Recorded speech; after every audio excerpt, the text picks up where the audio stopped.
Assalamualaikum warahmatullahi wabarakatuh. Teman-teman sekalian, berjumpa kembali dengan saya Sukiman Aljuki. Kali ini kita akan belajar tentang modal atau auxiliary verbs ya. Apa itu modal atau auxiliary verbs? Di dalam bahasa Inggris ada sekelompok kata yang sering sekali disebut sebagai kata kerja bantu atau sebagai modal auxiliary verbs ya. Karena kata ini dalam penggunaannya selalu disandingkan atau diletakkan bersamaan dengan kata kerja utama. Nah, apa saja kata-kata tersebut? Yaitu diantaranya adalah can, could, may, might, will, would, shall, should, had better, ought to. Nah, jadi itu tadi adalah kata-kata yang termasuk dalam modal auxiliary verbs atau kata kerja bantu. Baik, teman-teman sekalian, sekarang kita lihat cara penggunaan modal verbs di dalam bahasa Inggris ya. Paling tidak ada 3 ketentuan yang harus kita ikuti dalam penggunaan modal verbs. Yang pertama yaitu modal verbs digunakan atau diikuti oleh kata kerja tanpa to ya. Jadi dalam pembuatan kalimat modal verbs digunakan dengan diikuti oleh kata kerja tanpa to ya. Misalnya kalimatnya you may drink the water ya. Kata may langsung diikuti dengan kata drink ya, tanpa menggunakan to. Jadi bukan dibuat may to drink ya, bukan you may to drink the water, tapi dibuat menjadi you may drink the water. Nah, contoh lain misalnya he can sing English song ya, he can sing English song. Jadi tidak dibuat menjadi he can to sing English song ya, bukan he can to sing, tetapi he can sing English song. Ya, setelah modal langsung diikuti dengan kata kerja tanpa to. Itu adalah aturan pertama.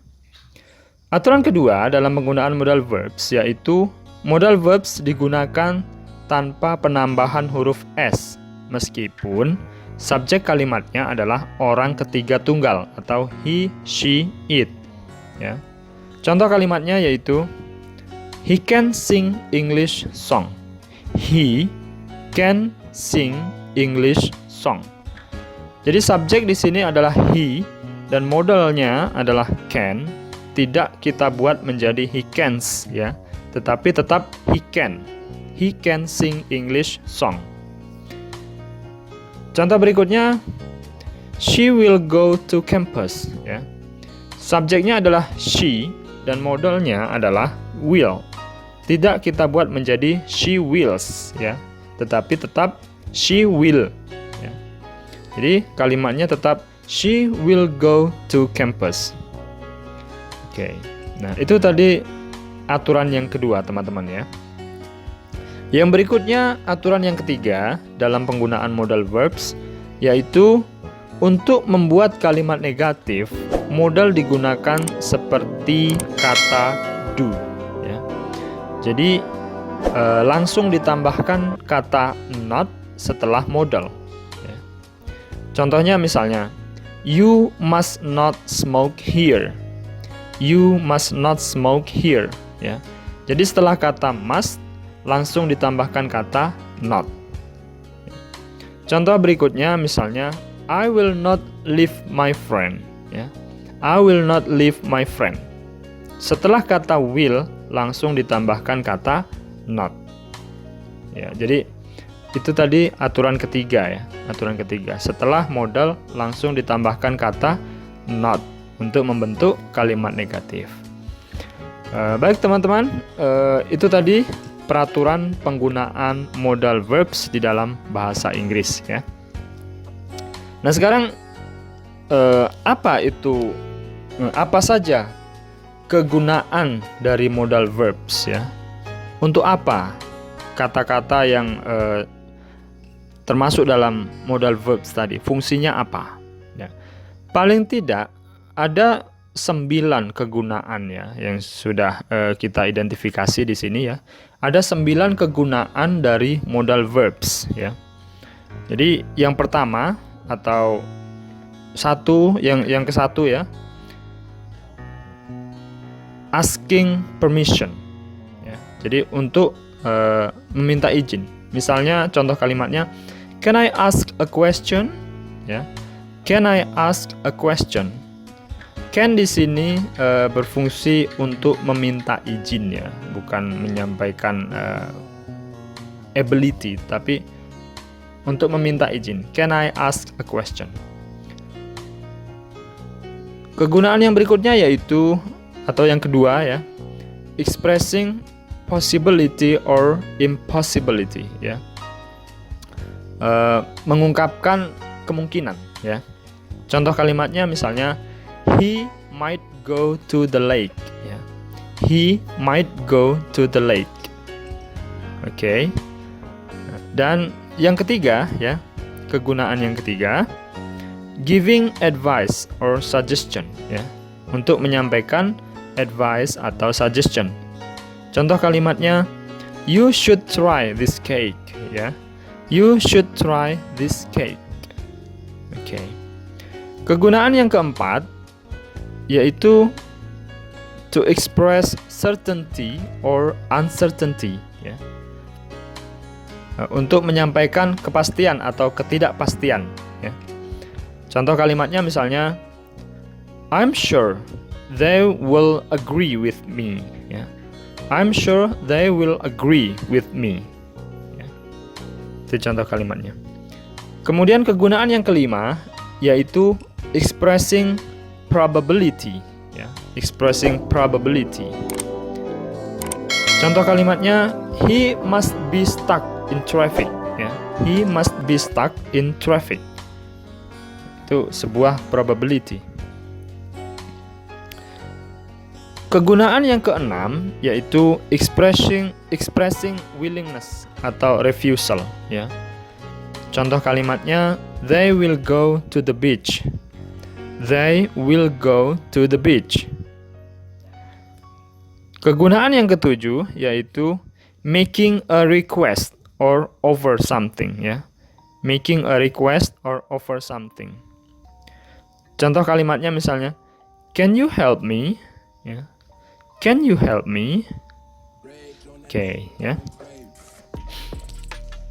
Kegunaan yang ke-8 yaitu expressing obligation. Ya, expressing obligation. Contoh kalimatnya yaitu he must wear black shoes, ya. He must wear black shoes. Dan kegunaan yang ke-9 yaitu expressing ability or inability. Contoh kalimatnya, my son can speak English fluently. Ya. My son can speak English fluently.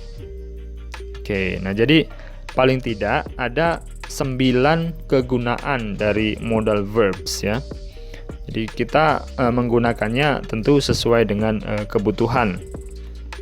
Disesuaikan dengan situasi atau konteks pembicaraan. Oke teman-teman, selanjutnya kita akan lihat multiple meaning of modal verbs ya.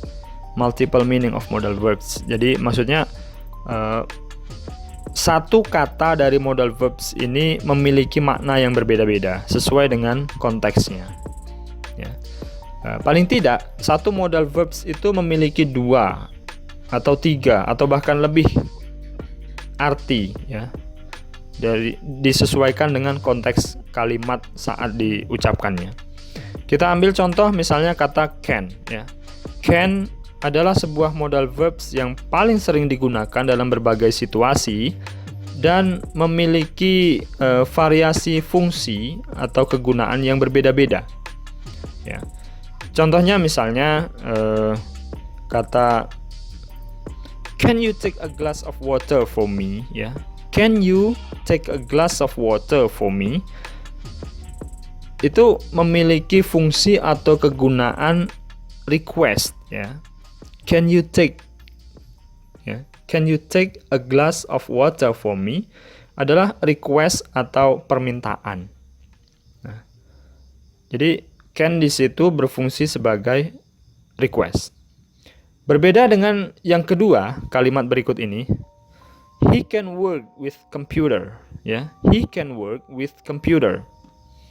Nah, kata he can work di sini, kata can berfungsi untuk mengungkapkan ability, bahwa he able to work with computer, ya. He's able to work with computer. He can work with computer. Jadi mengungkapkan ability. Nah, berbeda lagi dengan kata can di bawah ini ya, kegunaannya. Contoh kalimat misalnya, it can be a kind of animal, ya. It can be a kind of animal. Ya, ini mengungkapkan certainty, ya. Mengungkapkan certainty, keyakinan, ya. Kemudian makna can yang lain yaitu sebagai asking permission, ya, asking permission. Selain yang sudah tadi yaitu request, ability, certainty, yang berikutnya yaitu asking permission. Misalnya, can I sit here? Ya, can I sit here?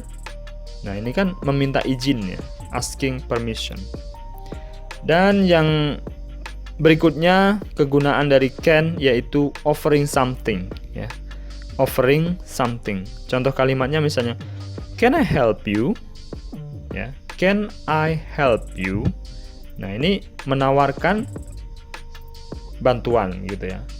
Menawarkan offering something ya.